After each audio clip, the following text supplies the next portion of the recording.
시편 136편입니다. 시편 136편 23절에서 26절까지 말씀을 보겠습니다. 23절에서 26절까지 말씀입니다. 제가 봉독하겠습니다. 우리를 비천한 가운데에서도 기억해 주신 이에게 감사하라. 그 인자하심이 영원하미로다. 우리를 우리의 대적에게서 건지신 이에게 감사하라. 그 인자하심이 영원하미로다.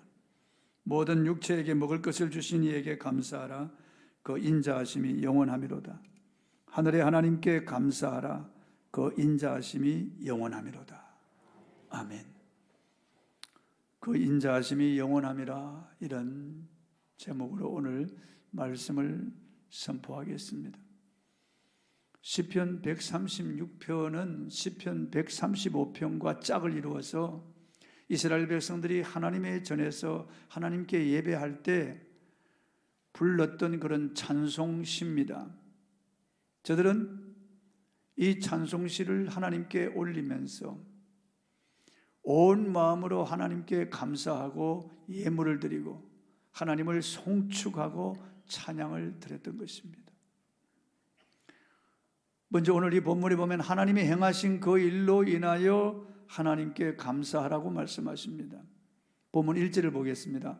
여호와께 감사하라. 그는 선하시며 그 인자하심이 영원하미로다 그랬습니다. 여기 감사하라는 히브리어는 토다라고 하는 말입니다. 토다. 그런데 동사는 야다라고 되어 있습니다. 야다는 우리가 알듯이 알다라고 하는 뜻입니다. 그러니까 하나님을 아는 자가 하나님께 감사할 수 있다는 거예요.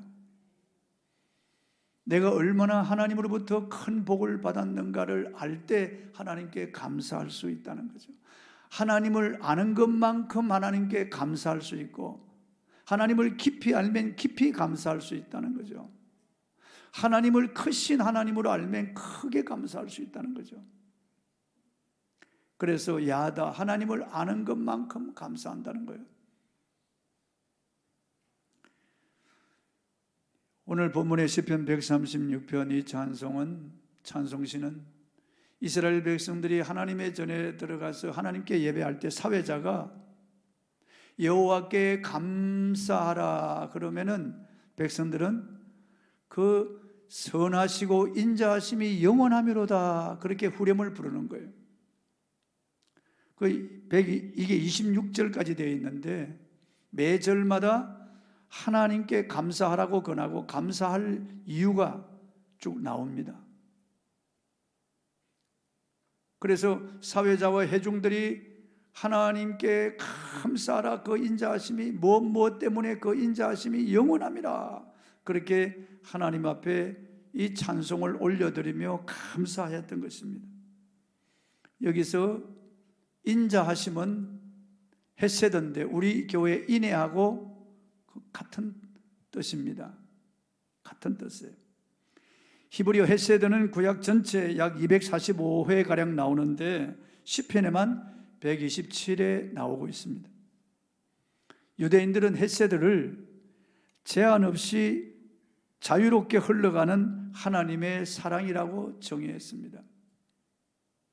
천하고 무능하고 부족하고 연약함에도 불구하고 추하고 더럽고 버림받아야 마땅함에도 불구하고 하나님을 떠나 영원한 지옥에 들어가야 함에도 불구하고 하나님이 그런 나를 긍휼히 여기시고 불쌍히 여기셔서 하나님이 조건 없이 제한 없이 하나님이 내게 은혜를 베풀어 주시는 것입니다. 내 평생에 하나님의 은혜가 흘러 내가 여기까지 왔다는 거죠. 그게 인애입니다. 헤세드라고 하는 말이에요. 그 인자하심이 영원하기 때문에 오늘 내가 여기 존재하는 거예요. 이스라엘 백성들은 하나님의 인자하심이 영원하다.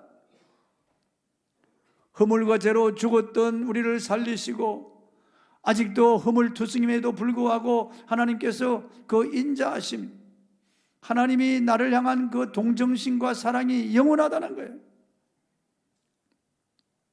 1절은 하나님의 선하심으로 인하여 감사하라고 했고 2절 3절에 이 세상에 신들이 많고 주가 많지만은 그것들은 다 헛된 것이고 오직 하나님만이 참신이시고 참된 주시기 때문에 그 하나님의 인자하심에 감사하라고 말씀하고 있습니다. 그리고 4절 9절은 이 우주와 만물을 창조하신 그 하나님, 해로 낮을 주관하게 하시고 달과 별들로 밤을 주관하신 하나님, 이 우주와 만물을 창조하신 그 하나님으로 인하여 감사하라고 권면하고 있습니다. 10절에서 15절은 강한 손과 표심팔로 이스라엘 백성들을 애굽에서 구원하여 내신 그 하나님께 감사하라고 권면하고 있습니다. 16절에서 22절은 이스라엘 백성들을 척박하고 건조한 광야, 나무도 풀도 없고 농사지을 땅도 없는, 마실 물도 없고 양식도 없는 그 광야 40년 동안 그들을 먹이시고 기르시고 인도하신 그 하나님, 대적들의 손에서 그들을 구원하여 내신 그 하나님으로 인하여 감사하고, 그들을 가나안 땅으로 인도하신 하나님으로 인하여 감사하라고 권하고, 그 다음에 회중들은 그 인자하심이 영원함이로다 후렴으로 따라 노래하는 거예요. 이제 본문 23절에서 26절은 천한 우리를 먼저 사랑하시어 그 아들을 보내어 십자가 보혈로 우리의 죄를 씻어주시고 사흘 만에 부활하셔서 우리에게 의를 주시고 영원한 생명과 구원과 그리고 영원한 천국과 하나님의 자녀의 권세를 주신 이 하나님으로 인하여 감사하고 찬양하라고 말씀하시고, 우리에게 모든 먹을 것을 주신 하나님께 감사하고 찬양하라고 말씀하시고, 하늘의 하나님께 감사하고 찬양하라고 말씀하시는 거예요. 오늘 본문 23절을 보겠습니다. 우리를 비천한 가운데서도 기억해 주신 이에게 감사하라. 그 인자하심이 영원함이로다. 우리 대한민국 이 백성들, 우리 5,000년 역사를 보면은 우상을 숭배하고 미신과 악습에 찌든 삶을 살아왔습니다. 하나님을 떠나서 온갖 악행을 저질렀던 우리 민족입니다. 우리 조상들이 그랬어요. 하나님 없이 다른 신을 섬기고 하나님 없이 귀신을 숭배하면서 살아왔던 그런 민족이 우리 민족이었습니다. 캄캄한 암흑 세상 같은 그런 삶을 살아왔던 우리 민족입니다. 그런데 그런 민족 130년 전에 이 땅에 복음을 주셔서 오늘 이렇게 7만 교회 1200만 성도로 부흥하게 하신 하나님께 감사해야 된다는 거죠.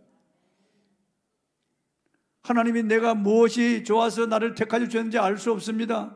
우리가 하나님 앞에 택함 받을 만한 그런 자격이 있습니까? 조건이 있습니까? 그런 거 없는데도 불구하고 하나님이 웬 은혜인지 웬 사랑인지 나를 먼저 사랑하시고 나를 택하여 주시고 나를 불러주셔서 하나님의 자녀, 하나님의 백성으로 삼아 주셨다는 거예요.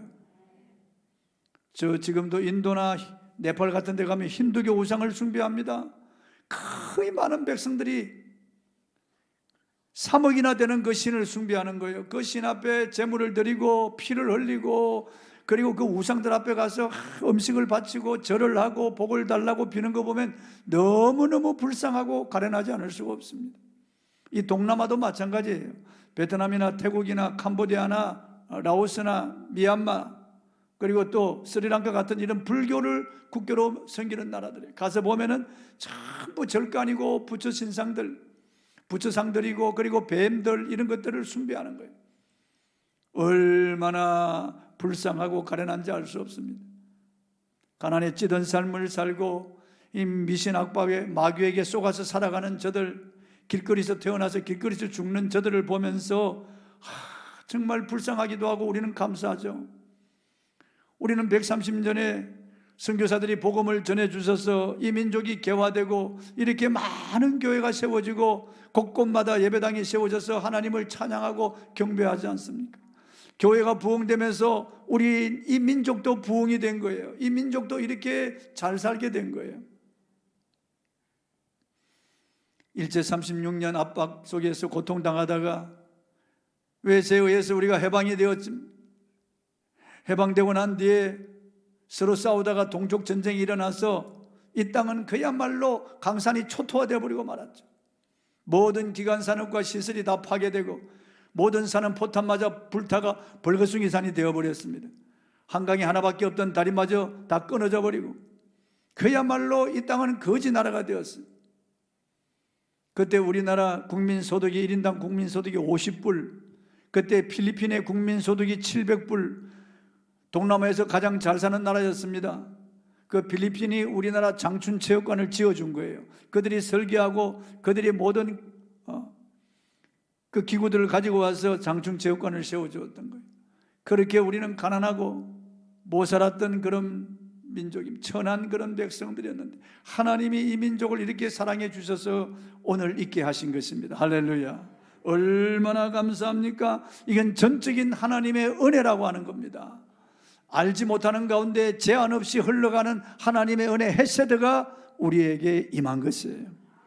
본문 24절을 읽어보겠습니다.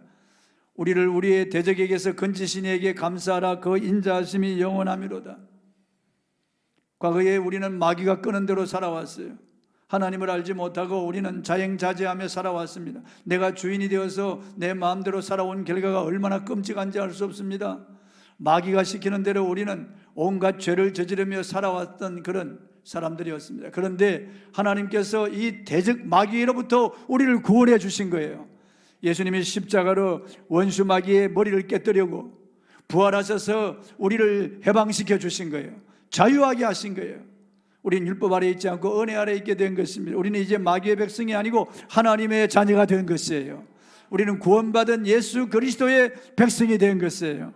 그러니까 여러분 감사하시기 바랍니다. 본문 25절입니다. 모든 육체에게 먹을 것을 주신 이에게 감사하라. 그 인자하심이 영원하미로다. 여러분 해방 후에 6.25 동란 후에 정말 먹을 것이 없어서 얼마나 고통을 당했는지 알 수 없습니다. 여러분들은 어떻게 살아왔는지 저는 모르겠습니다만 저는 어릴 때 고구마를 질리도록 먹고 그렇게 자라왔습니다. 그 고구마 썰어가지고 말린 것을 배때기라고 하는데 그걸 삶아가지고 그거 죽을 먹고 그리고 보리밥에다가 고구마 넣어가지고 그걸 비벼가지고 그렇게 먹었어요. 그래서 하저는 고구마 보면 신물이 납니다. 물론 영양가 있는 거라서 지금은 조금 먹지만은 그러나 고구마 워낙 어릴 때 고구마만 먹었어. 그리고 보리밥을 먹어서 영양가 있다고 하지만은 그거 쳐다보기도 싫습니다. 너무너무 가난하게 그렇게 살아왔어요. 저 도해지에서 거기 시골에 찾아온 친척분이 계셨어요. 거제도에서 떨어진 칠천도라고 하는 섬에서 제가 태어났습니다. 전기도 없는 호롱불 속에 자랐고 바퀴 있는 것은 보지도 못하고 문명의 혜택을 받지 못하고 캄캄한 그 속에서 어릴 때 자라왔는데 그 친척분이 과자를 가지고 왔는데 거기 껌이 있었어요. 껌요. 노란 바보민트 껌이 들어있었어요. 그때 우리 누님은 껌이라고 씹고 다니는 것이 밀을 씹고 다니고 소나무 송진을 떼가지고 그걸 씹으면서 그게 껌이라고 하면서 다니던 것 제가 보았어요. 그런데 진짜 껌을 그날 처음 보았던 겁니다. 그걸 빼서 입에 넣으니까 말랑말랑하고 단물이 나오면서 향기가 나면서 씹어보니까 너무너무 신기하고 황홀할 만큼 맛이 있어서 견딜 수가 없더라고요. 그래서 나 혼자 이 황홀함을 나 혼자 맛볼 수가 없어서 뛰어나가서 동네 아이들 다 불러냈어요. 이놈들아 나와보라고 막 소리쳤어요. 애들이 나왔는데 햇바닥을 내보라고 해서 햇바닥에 붙여주고 또 씻고 또 햇바닥에 붙여주고 또 씻고 이게 껌이라는 거다 이놈아, 껌이라는 거다 이놈아. 씹고 보름 동안 씹어서 헐렁해졌는데 제 2살 많은 형이 크레용을 넣어서 씹으면 색깔 난다고 해서 크레용을 섞어가지고 또 씹고 색깔 나는 껌을 또 붙여두고 아침에 일어나면 그것부터 찾아서 씹었는데 어느 날 보니까 없어졌어요. 내 형이 그걸 씹고 있더라고. 그래서 이 개 아들로 그 껌 하나 때문에 치고받고 싸웠던 그런 기억이 있습니다. 참으로 가난했는데요. 저뿐만 아니라 이 땅의 백성들이 다 가난했습니다. 그런데 뭐 지금 IMF를 지나왔다고 하고 지금 우리나라가 인플레가 있다고 해도 얼마나 잘 삽니까? 뭐 먹는 것이 그것 때문에 걱정하고 굶어 죽는 사람이 있습니까? 그건 나는 없다고 생각합니다. 얼마 전에 고흥에서 누리호가 올라가는 걸 보면서 아주 감격했습니다. 세계에서 7번째로 우리 발사체 위성을 실어서 쏘아 올렸습니다. 성공했어요. 순수한 우리 국산으로 다 쏘아 올린 거, 우리 기술로. 기가 막히지 않습니까, 여러분? 올림픽 같은 거 하면 10위 안에는 거의 들어가죠. 우리가 무역 경제대국 10위 안에 들어갑니다. 이렇게 잘 사는 선진국이 된 거예요. 세계 모든 사람이 우리나라를 부러워하는 거죠. 미국이나 유럽에 가보면은 길거리에 현대차가 절비합니다. 과거에는 없었어요. 과거 제가 미국 갔을 때 현대차는 아주 어쩌다가 한 번씩 보입니다. 전부 도요타, 닛산 같은 일본차, 포드 같은 미국 차들이 다니지 한국 차는 눈을 씻고 볼 일도 없었습니다. 그런데 지금은 크게 한국 차가 많아요. 기아, 현대차가 ヌ비고, 몰에 가보면은 가장 좋은 곳에 삼성과 LG 전자제품이 딱 자리 잡고 있습니다. 최고로 알아주는 거죠, 한국을. 유럽에 가도 미국에 가도 우리 한국의 위상이 얼마나 높아졌는지 알 수 없습니다. K-팝이 전 세계를 휩쓸고 있습니다. 많은 사람들이 한국을 동경하고 있습니다. 세계 여러 나라에서 한국어를 배우는 열풍이 일어나고 있는 거죠. 그래서 우리가 파송환 선교사님들도 한국어 학원을 운영한다고, 한국어 운영 학원을. 이 모든 것들이 하나님의 은혜입니다, 여러분. 구약 성경에 보면은 하나님께서 이스라엘 백성들에게 감사의 제사를 요구하셨어요. 이스라엘 백성들은 1년에 3차 모든 남정네들이 다 예루살렘에 올라가서 절기를 지켰습니다. 유월절이라고 하는 무교절, 그것은 이스라엘 백성들이 애굽에서 나오던 그날 밤에 썬나물 그리고 어린 양 고기를 먹었던 그것을 기억하고 그들은 무교병을 먹고 썬나물을 먹으면서 그 절기를 지키는 거예요. 자기들을 애굽에서 구원해내신 그 하나님의 은혜에 감사하는 절기를 일주일 동안 지키는 거예요. 그리고 맥추절, 무교절에서 50일째 되는 날 맥추절인데 보리의 첫 이삭을 거두어서 제단에 올려놓고 하나님께 감사의 제사를 드립니다. 그래서 50일째 되는 날이라고 해서 오순절이라고도 하고, 보리의 첫 이삭을 잘라서 올려놓는다고 해서 초실절 혹은 칠칠절이라고도 합니다. 그 맥추절에 모든 남자들은 예루살렘에 모여서 하나님께 감사하고 찬양하며 예물을 드리고 절기를 지켰던 것이에요. 그리고 수장절이라고 하는 장막절, 그들의 조상들을 광야 40년 동안 하나님이 인도하시고 보호하시고 그리고 가나안 땅으로 이끌어 들이신 그 은혜를 기억하며 그들은 추수한 것 곡물들을 제단에 올려놓고 모든 열매를 제단에 다 올려놓고 하나님께 감사와 찬송의 제사를 드립니다. 그리고 천막을 지어놓고 거기 들어가서 체험을 하는 거예요. 그들의 조상들이 했던 그 삶을 체험해 보는 거예요. 그러면서 하나님의 그 은혜를 잊지 않고 감사하는 절기가 바로 무교절, 유월절, 그 다음 맥추절, 초실절, 그 다음에 수장절, 장막절이라고 하는 거예요. 하나님께서 이런 절기와 이런 제사 제도를 통해서 이스라엘 백성들이 하나님의 은혜에 감사하라고 하시는 거예요. 그들 조상 아브라함과 맺은 그 언약을 기억하면서 택함 받은 백성, 언약 백성이라고 하는 것을 기억하고 그 하나님 앞에 감사의 제사를 드리라고 하는 거예요.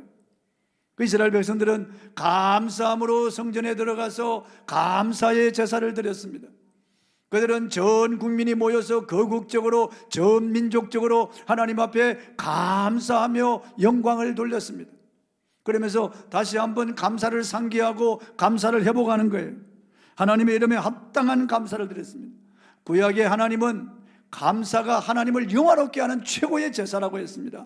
감사가 옳게 하는 행위라고 했습니다. 가장 착한 일, 가장 선한 일이 감사라고 하는 거예요. 시편 50편 23절을 한번 읽어보겠습니다.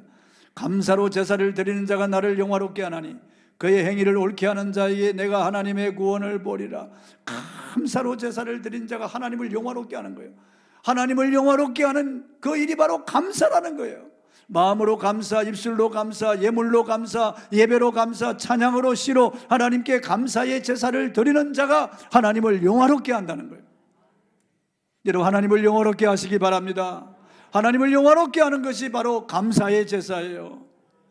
소 곧 굽이 있는 황소를 드림보다 하나님을 기쁘시게 하는 것이 감사라고 성경을 말씀하고 있어요. 그래서 감사가 없는 찬송, 감사 없는 기도, 감사 없는 예배, 감사 없는 헌물, 감사 없는 봉사, 감사 없는 헌신, 그거 다 헛것이에요. 감사가 들어가는 거예요. 그의 행위를 옳게 하는 것이 감사라고 말씀하고 있어요. 가장 옳은 일이 감사고 가장 선한 일이 감사라고 하는 거예요. 그러니까 우리 하나님께 감사해야 됩니다. 신약에 와서도 맥락은 같지만은 다른 것입니다. 구약의 언약 백성들, 하나님과 맺은 언약, 구원의 언약으로 인하여 그들은 감사했습니다. 그들은 오실 메시아를 바라보면서 제사를 드리고 절기를 지켰던 거예요. 모두 예수 그리스도를 가리키는 거예요. 그러나 그들은 예수 그리스도의 십자가와 부활의 백성은 아니에요. 아브라함을 통해서 언약받은 언약 백성은 분명하지만은 이제 오신 메시아 예수님을 통하여 구원이 이루어지고 예수님 부활하셔서 성령을 보내주셔서 우리같이 신약 시대를 살아가는 우리와는 전혀 달라요. 우린 구약 백성들이 누리지 못한 놀라운 은혜를 지금 누리고 있는 거예요. 그들이 보고자 해도 그들이 듣고자 했던 것 그거 보지 못하고 듣지 못했지만 우리는 보고 지금 듣는 시대를 살아가고 있는 거예요. 그 선지자들 그 제사장들이 그렇게 메시아를 기리면서 보기를 원했습니다. 그 보지 못했어요. 그들은 메시아의 말씀을 듣기를 원해 듣지를 못했어요. 그래서 오늘 우리는 신약시대 이 놀라운 은혜 시대를 살아가면서 우리는 주님이 십자가로 우리를 구속하신 이 놀라운 은혜를 누리며 살아가는 거예요. 하나님의 백성으로서 이 엄청난 복을 누리면서 살아가는 것입니다. 그렇기 때문에 신약에 와서는 이 은혜 받은 저와 여러분에게 범사에 감사라고 말씀하는 거예요. 범사에 감사하라. 이는 그리스도 예수 안에서 너희를 향하신 하나님의 뜻이니라고 그렇게 말씀하고 있습니다. 그런데요, 말세의 특징 가운데 감사가 없다고 이미 성경에 말씀하고 있어요. 신앙인들 가운데도 감사가 희미해지고 감사가 없다는 거예요. 이게 말세의 지마를 만난 사람들의 특징이라고 말씀하는 것이에요. 감사야말로 놀라운 하나님의 은혜가 부어지는 통로인데 우리가 감사하면 어떤 행편이든지 좋은 쪽으로 바꾸어 주는데 이 감사는 너무나 놀라운 그런 능력을 가지고 있습니다. 하나님은 감사하는 자를 주목하시고 감사하는 자에게 하나님의 은혜와 평강과 복을 주시는 거예요. 하나님이 감사하는 자를 들어 쓰시는 거예요. 감사하는 자는 모든 것이 변하여 복이 되게 하시는 거예요. 이 감사가 얼마나 놀라운 그런 능력인지 모릅니다. 하나님은 감사하는 자에게 좋은 선물과 상급을 주신다고 성경은 말씀하고 있어요. 성도가 합당한 감사를 드릴 때 하나님 기뻐하시는 거예요. 자신의 블로그에 올린 글을 제가 보았습니다. 한 형제님이 조셉한이라고 하는 이름을 쓴 이 형제는 81년생입니다. 그러니까 제 둘째 딸과 나이가 같아요. 그 할머니에 대한 사연을 블로그에 적었습니다. 그 할머니 올해 28년생이니 올해 95세가 되신 할머니입니다.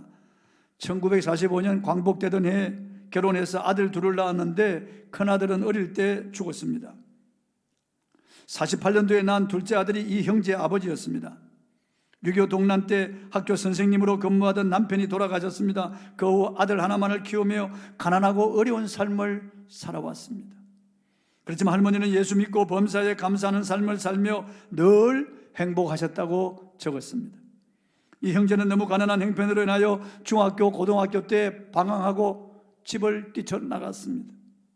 그의 아버지도 인천에서 사수 일을 하다가 실패하고 집을 나가버렸습니다. 그 아버지는 오랜 후에 목사가 되어 왔습니다. 할머니와 아버지의 기도로 이 형제도 36살에 주님께로 돌아왔다고 합니다. 지금은 결혼해서 아들과 딸을 낳고 단란한 가정을 이루고 있습니다. 그런데 할머니는 평생 그야말로 범사에 감사하는 삶을 살아왔다고 이 형제가 증언하고 있습니다.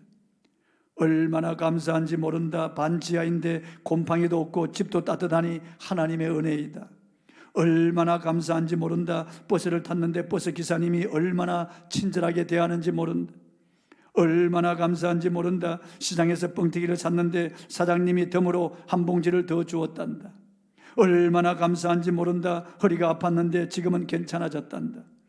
얼마나 감사한지 모른다. 내가 잘 자라나서 아들 딸 낳고 행복하게 잘 살아주니 감사하다. 이 형제 할머니는 눈만 뜨면 감사하고 입만 열면 감사하다는 거죠. 늘 숨쉬는 것이 감사라는 거죠. 늘 감사하고 범사에 감사한다는 그 얼굴이 천사처럼 빛나고 이 할머니가 항상 감사하는 것을 옆에서 지켜보았다. 올해 95세인데 안경도 쓰지 않는다는 거예요. 시력이 얼마나 좋은지 큰 걸 성경을 사들였는데 그걸 보지 않고 작은 성경을 뚜렷이 본다는 거예요. 그러면서 늘 감사하고 늘 찬송하는 삶을 사는데 그걸 보니까 우리 할머니는 너무너무 행복하다. 인천의 반지하 빵에서 살지만은 가난하지만은 그러나 그 할머니는 늘 천국을 경험하며 사는 거예요. 95세인데도 강화도 가는 버스를 타고 가면서 거기 전도하고 또 영종도 가는 버스를 타고 가서 또 전도하고 매일 그렇게 감사가 넘치는 삶을 산다는 거죠. 일제강점기 6.25 전쟁과 격변기 세월을 보내면 남편 잃고 어린 자식을 키우면서 한 번도 불평불만한 말을 들어본 적이 없다는 거예요. 이 형제가 어릴 때부터 지금까지 할머니 입에서 한 번도 불평불만하는 한숨과 염려 근심의 소리를 들어본 적이 없다는 거예요. 입만 열면 자기 할머니는 감사하다, 얼마나 감사한지 모른다, 얼마나 감사한지 모른다. 할머니 얼굴을 한 번도 찌푸리는 걸 본 적이 없답니다. 슬픈 기색을 본 적이 없답니다. 늘 감사하고 범사에 감사하는 이 할머니를 바라보면서 우리 할머니는 인생의 승리자다, 행복자다, 만족한 인생을 산다, 그렇게 생각했다는 거죠. 당신 이미 받은 복에 대하여 감사할 줄 모르기에 기도 응답을 받지 못한다는 사실을 모르십니까? 어떤 사람이 이래요. 내 삶을 보십시오. 혼란의 도가니입니다. 되는 게 없어요. 작년에 사업 망하고 올해 가정이 파탄날 지경인데 이 모든 일을 당하여 미칠 것 같은데 감사하라고요? 무슨 놈의 감사입니까? 아니에요, 여러분. 범사에 감사하는 그런 일에도 감사하라고 말씀하시는 거예요. 그게 하나님의 뜻인 거예요. 주님을 잃어버린 것을 보지 말고 하나님이 주신 것을 꼽아보며 감사하라고 말씀하고 있습니다. 행편무인지경임에도 불구하고 감사할 때 하나님이 역사하시는 거예요. 미국의 한 교회에 87세 도로시 집사님이라는 분이 계십니다. 그분은 폐암말기로 고통을 당하고 있었지만 주변 노인들에게 항상 웃음을 선사하고 살고 있습니다. 도로시는 하루에도 2000번 넘게 기침을 합니다. 너무 심한 병에 대한 통증, 힘든 역경, 고초와 질병으로 인하여 하나님을 원망하고 절망할 수도 있었지만 그런 상황에서도 그녀는 범사에 감사라는 말씀에 순종하여 범사에 감사하고 있다고 그의 담임 목사님이 그의 책에 기록하고 있습니다. 기쁨을 잃었습니까? 열정이 식었습니까? 실패했습니까? 되는 일이 없습니까? 주변 사람들로 인하여 속이 상합니까? 가족을 먼저 보냈습니까? 여러분 감사해 보세요. 감사를 시작하면 어둠은 물러가고 빛이 올 것입니다. 감사하기 시작하면 마귀는 물러갑니다. 천사가 도우러 옵니다. 그러나 불평하면 마귀가 찾아옵니다. 불평하면 어려운 일들이 일어나기 시작하는 거예요. 한 교회에 너무나 부정적인 남자가 있었습니다. 늘 잃어버린 것에 대해서 불평불만이 많고 없는 것에 대한 불만이 가득한 남자였습니다. 입을 열면은 언제나 푸념이고 한숨이고 그리고 슬픈 말, 괴로운 말을 계속 입으로 쏟아내는 거예요. 내 인생은 실패한 인생이라고, 난 저주받은 인생이라고, 되는 일이 아무것도 없다고, 예수 믿으면 뭐 하느냐고, 옆에 있는 사람까지 불편할 정도로 불평불만을 쏟아놓는 이런 남자에게 어느 날 목사님이 그 남자를 불러서 형제님, 인생을 이렇게 살아서는 아니 됩니다. 형제님이 인생 역전의 기회를 하나님이 드릴 것입니다. 그것은 바로 감사하는 것입니다. 형제님 지금부터 10가지 감사를 계속 적어서 아침마다 그 10가지 감사를 입으로 한번 시인해 보십시오. 어떤 일이 일어나는지 한번 시인해 보십시오. 이 형제는 처음에 피식 웃고 말았어요. 그리고 그 목사님의 말을 기전에 그냥 흘러버렸지만은 어느 날 믿지와 본전인데 한번 해보자, 그런 생각이 들었어요. 그래서 10가지 감사를 적었습니다. 하루에 10가지 감사를 하기 시작한 후 이 형제의 놀라운 그런 일이 일어났습니다. 얼굴이 달라졌어요. 얼굴에 기쁨이 돌아왔습니다. 그리고 하는 일이 점점 잘 되기 시작합니다. 마침내 승리의 삶을 살고 형통한 삶을 살게 되었다고 합니다. 이 남자가 매일 감사를 시작한 후 완전히 다른 사람이 되었다고 담임 목사님이 증언했습니다. 낙심하고 유혹이 밀려올 때 감사할 줄 모르는 것이 문제입니다. 문제의 뿌리가 감사할 줄 모르는 데 있다는 것을 기억해야 됩니다. 감사하기 시작하면 어떤 고난도 극복할 수 있습니다. 다 잃어도 감사하기 시작하면 하나님은 더하기 하나님이세요. 고난 중에 감사할 때 고난이 축복으로 바뀐 겁니다. 질병 중에 감사할 때 고통이 줄어들 것이며 병도 떠나가는 역사를 체험할 수 있습니다. 사업 실패로 주저앉아 있을 때 감사하기 시작하면 다시 일어날 수 있는 사람을 붙여주시든지 좋은 지혜를 주시든지 능력을 주실 것입니다. 사람들에게 실망하고 버림받았을 때도 감사하면 당신이 과거에 알지 못한 하나님의 놀라운 은혜와 사랑을 경험할 수 있을 것입니다. 사랑하는 가족을 잃었을 때도 감사하면 큰 위로가 임할 것입니다. 경제적으로 굶비밤을 당할 때 감사하기 시작하면 재정적으로 채워지는 것을 경험하게 될 것입니다. 사랑하는 성도 여러분, 하나님의 인자하심을 믿고 감사하십시오. 그분은 선하시며 인자하신 분입니다. 영원히 변함없는 그 선하심과 인자하심이 영원한 분입니다. 당신을 향한 하나님의 선하심과 인자하심이 영원하십니다. 그 사실을 믿고 감사하시기 바랍니다. 믿어지지 않더라도 감사하십시오. 하나님의 역사가 일어날 것입니다. 찬송하고 기도하겠습니다.